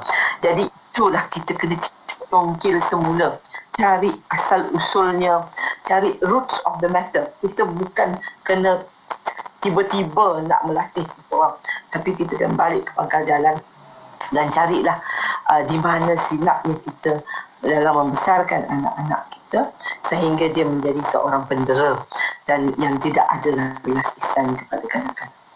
Saya terima kasih Prof. Datuk untuk penjelasan itu, atas kesempatan waktu juga yang kita ada pada malam ini untuk bicara kita dalam segmen Dari Hati. Semoga banyak sangat input yang dapat ini. Saya harap anda yang mendengar boleh kongsi-kongsikanlah. Kita tak naklah perkara-perkara sebegini sebab kita tak pasti COVID ini bakal berakhir bila. Kita pun tak pasti tempoh kita duduk kat rumah tu sampai bila. Jadi saya harap semua macam Prof. Datuk sebut tadi, agar kita dapat bersama-samalah kita ambil hikmah duduk bersama dekat rumah ini untuk kukuhkan hubungan kekeluargaan seisi keluarga, insya-Allah, agar tidak berlaku sebarang jenayah lah ya kepada anak-anak ini, agar semua orang lah, dan ada kes juga ibu pun jadi mangsa kepada anak-anak. Mungkin ada yang satu rumah duduk anak yang dah dewasa dan sebagainya, berlaku pula penderaan. Nanti kita sembang lagi lah, banyak lagi yang bakal kita bicarakan bersama dengan Prof. Datuk, insya-Allah 2 minggu dari sekarang kita jumpa lagi ya Prof. Datuk, insya-Allah. Bagi kepada anda sahabat saya, terima kasih banyak-banyak atas persetiaan anda bersama-sama untuk segmen Dari Hati ini. Kembali semula minggu hadapan bersama dengan bahagia Tuan Haji Ikram Hussein. Dengarkan Dari Hati, inspirasi Inforia Islami. Kita jumpa minggu hadapan.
Radio IKIM membawa kepada anda lagu-lagu nasyid terbaik di Malaysia. Kita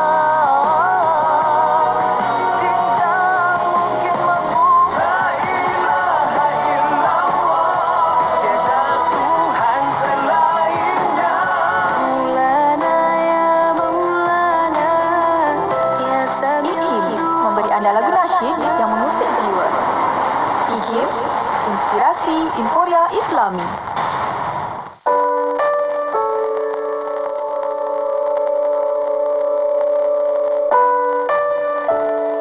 Kita percaya kepada Allah SWT, tetapi seolah-olah perangai kita tidak menggambarkan kesyukuran kita terhadap Yang Maha Kuasa itu. Alam itu macam ibu yang memberi kita sumber kehidupan. Jadi kalau orang Islam lagi hebat, sepatutnya dia menyayangi alam itu, sebab alam itu adalah kurniaan Allah pada dia. Dan Allah itu sendiri menunjukkan kuasa dia, menunjukkan kehebatannya. Allah yang memelihara alam ini untuk kita itu sepanjang masa, setiap saat melalui alam. Jadi konsep kita harus rapat dengan alam itu adalah sesuatu yang boleh kita pelajari. 24 jam sentiasa mendampingi. Indah dengan muzik Islami dan program dakwah. Dengarkan di IKIM, inspirasi Inforia Islami. Hiburan mendidik jiwa. Kau tak nampak dia tapi Hanya yang terbaik di IKIM, inspirasi Inforia Islami.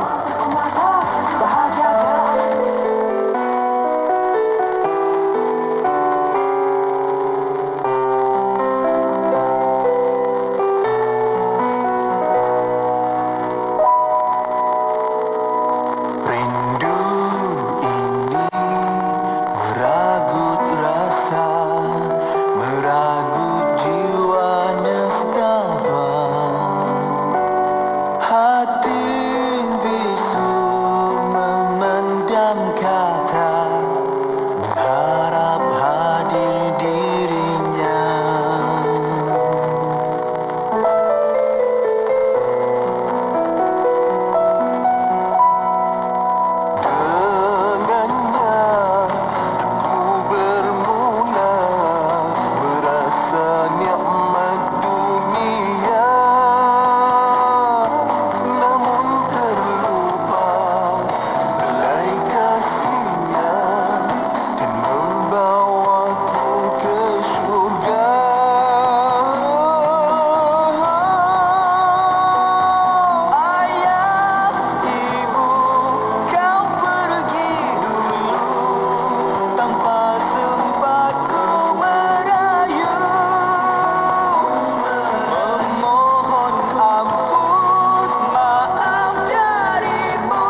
jua destinasi anda.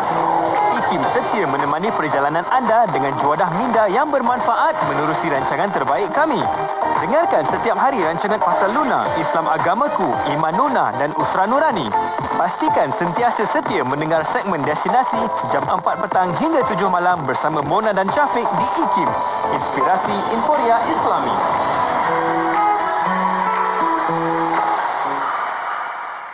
Bang, ni campur ni satu lagi berapa bang? Okey, kejap. Ni harga dia. Murahnya bang. Package combo kembali lagi. Tempah sekarang sementara masih ada. Hubungi 012-686-9236 atau 0173452564. Tertakluk pada terma dan syarat. Tarikh tutup permohonan iklan adalah setiap 16 hari bulan pada setiap bulan. Ayo sertai kempen Jom Menyumbang RM50 demi pembebasan Masjid Al-Aqsa dan Palestin. Hubungi kami 03-8926-7019 dan layari Facebook Aman Palestin. Dengan roh, dengan darah, kami berkorban untukmu ya Aqsa.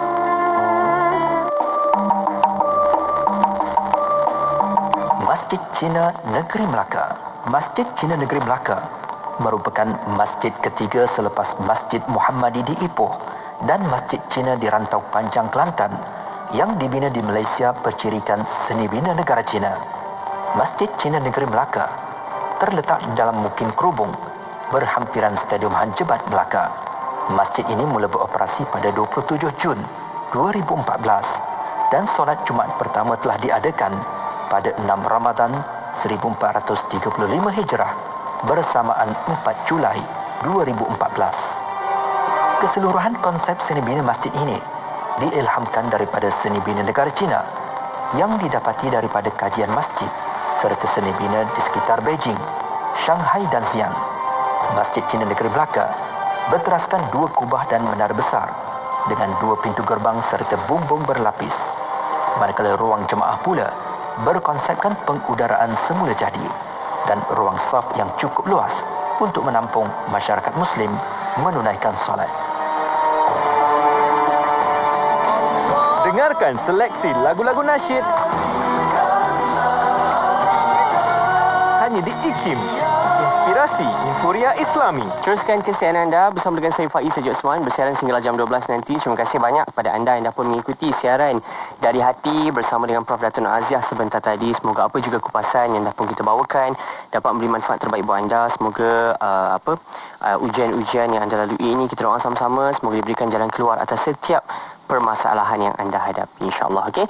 Dan banyak lagi perkongsian menarik kita nak bawakan. Jam 11 kita ada bersama-sama nak dengar ni perkongsian drama Nur Hikmah. Tajuk apa saat lagi saya kongsikan, dan sekarang saya bagi tahu anda yang mana kerajaan memutuskan untuk melaksanakan Perintah Kawalan Pergerakan Diperketatkan PKPD di Pusat Pemulihan Akhlak Batu Gajah Perak serta kuartus kaki tangannya selama 2 minggu bermula Ahad ini. Kementeri Kanan Keselamatan Datuk Seri Ismail Sabri Yaakob berkata, Kementerian Kesihatan sudah melaksanakan 81 ujian saringan dan sebanyak 29 kes positif COVID-19 direkodkan dengan 45 baki saringan sedang menunggu keputusan. Dan setelah membuat penilaian risiko bersama pelbagai agensi dalam jawatankuasa teknikal Perintah Kawalan Pergerakan, kerajaan bersetuju melaksanakan PKPD di PPA, Pusat Pemulihan Akhlak Batu Gajah dan kuartus kaki tangan yang mana bermula 14 hingga 27 Februari ini. Itu di Perak, di Batu Gajah Perak. Dan di Terengganu pula, Perintah Kawalan Pergerakan Diperketatkan akan dilaksanakan di Kampung Darau Awek, Kampung Padang Baloh dan Kampung Lepan Kejo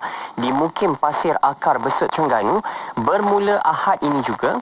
Yang mana sehingga kini katanya KKM sudah melaksanakan 570 ujian saringan dan daripada jumlah itu sebanyak 21 kes positif direkodkan meliputi ketiga-tiga lokaliti ini. Setelah membuat penilaian risiko bersama pelbagai agensi dalam jawatankuasa teknikal Perintah Kawalan Pergerakan, kerajaan bersetuju melaksanakan PKPD di 3 kampung berkenaan bermula 14 Februari ini hingga 27 Februari. Jadi ada 4 lah kawasan di Pusat Pemulihan Akhlak Batu Gajah Perak serta kuartus kaki tangan pun 14 sampai 27 Februari.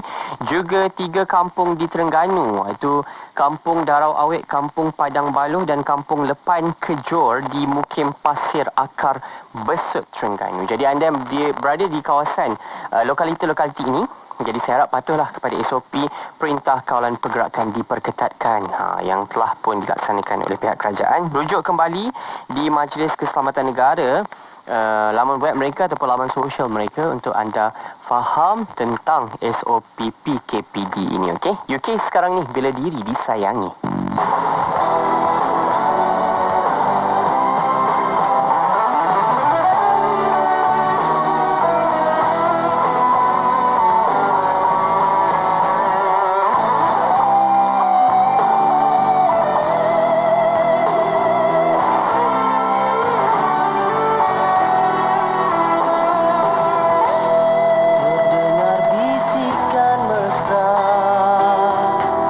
Kau rumah keram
terbitan penerbit IKIM bertajuk Fatwa dan Perbezaan Pandangan, Cabaran dan Penyelesaian membahaskan secara teori dan praktis tentang fatwa dan perbezaan pandangan, iaitu dua perkara penting dalam tradisi keilmuan Islam.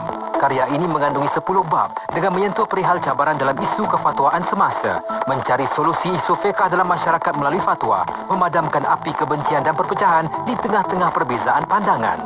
Antara isu-isu yang diteliti adalah berkaitan fatwa dalam ilmu usul fiqh dan cerminannya dalam pemikiran tokoh Silam termasuk Al-Ghazali, cabaran pemerkasaan institusi kefatwaan di Malaysia, kedudukan fatwa dalam perundangan negara, perbahasan fatwa bersifat setempat, adab-adab perbahasan ilmiah dan perdebatan, konsep ijtihad dan talfiq dalam perbezaan pandangan.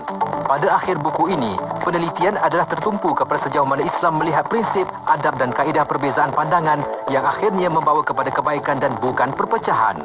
Anda boleh dapatkan buku ini di ikimniaga.my dengan harga RM45 atau hubungi unit pembangunan ekonomi di talian 03 6204 6389 atau 387.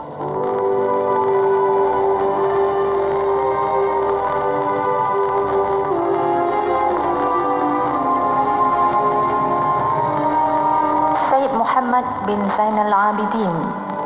Syed Muhammad bin Zainal Abidin Al-Idrus atau Tukku Tuan Besar lahir pada 18 Februari 1795 di Kampung Cabang 3, Kuala Terengganu.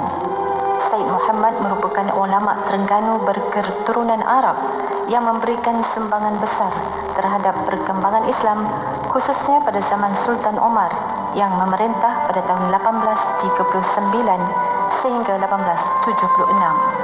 Beliau diberikan penghormatan dengan kurniaan gelaran Syekhul Ulama dan Tuan Besar Paduka Indra. Menelusuri kisah hidupnya sebagai pelajar, Syed Muhammad ternyata seorang pelajar yang tekun dan bersemangat tinggi.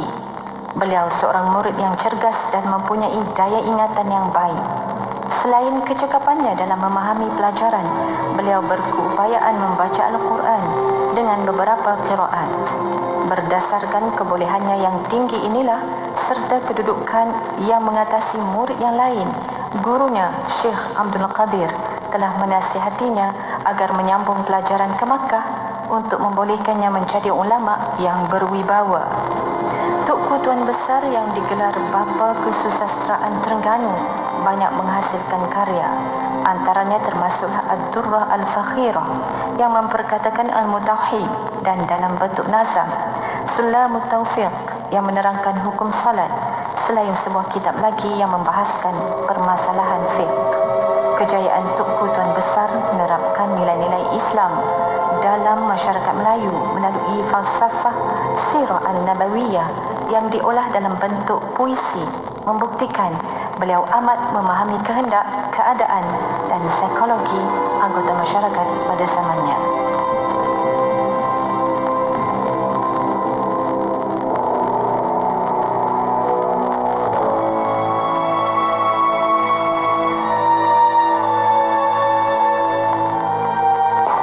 Bicara bermanfaat pelbagai segmen. Rancangan dakwah setiap hari. Lagu-lagu Islami sepanjang masa. Dengarkan di IKIM, Inspirasi Inforia Islami.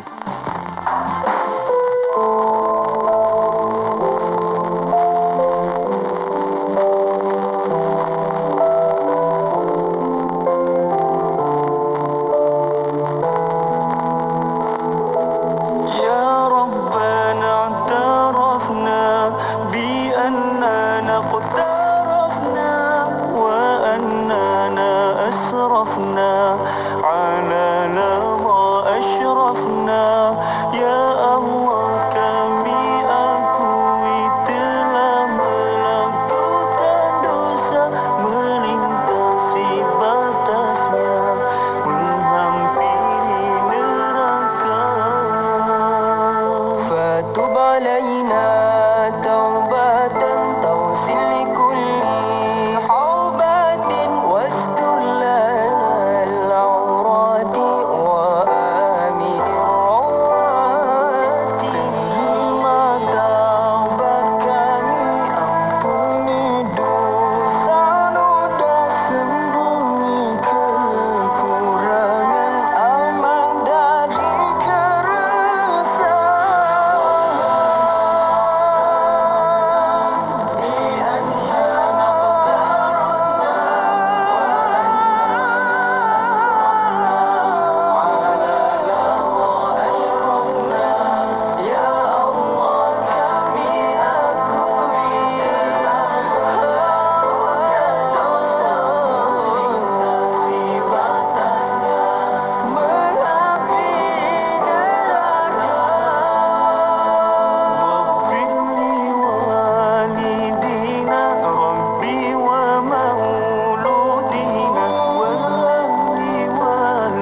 penjagaan kesihatan mental musim COVID-19.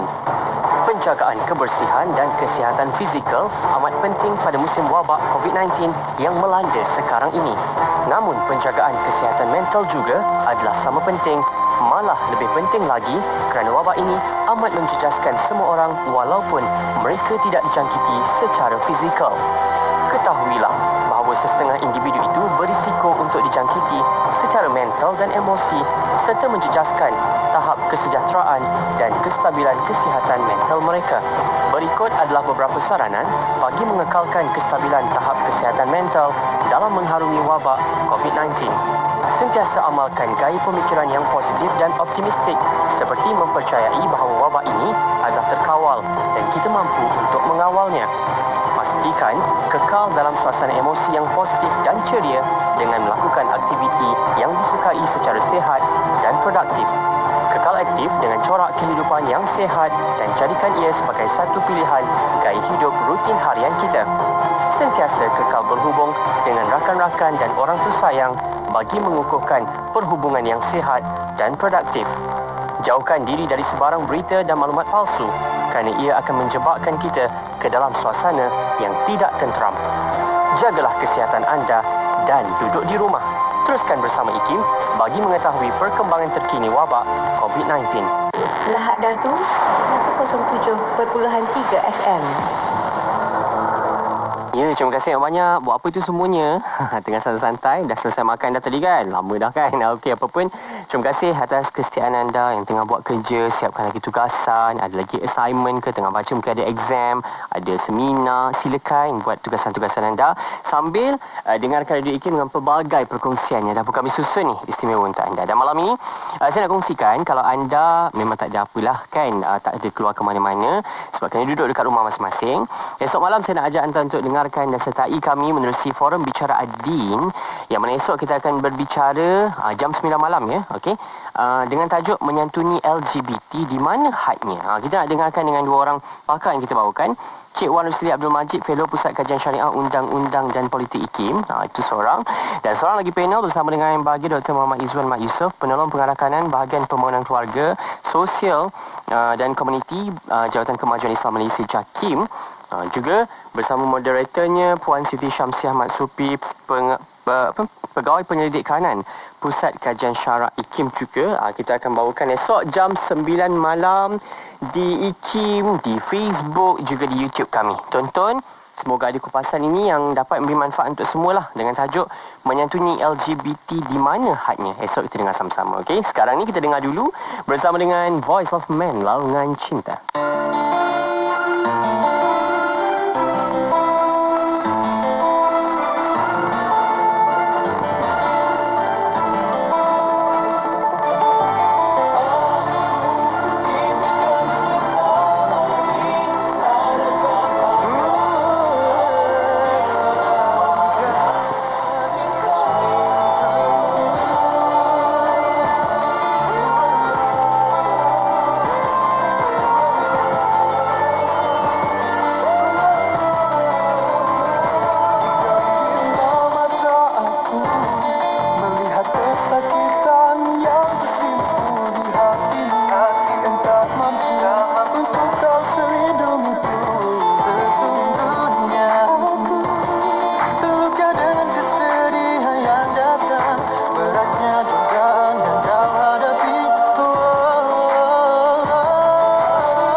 Ku rasa bersama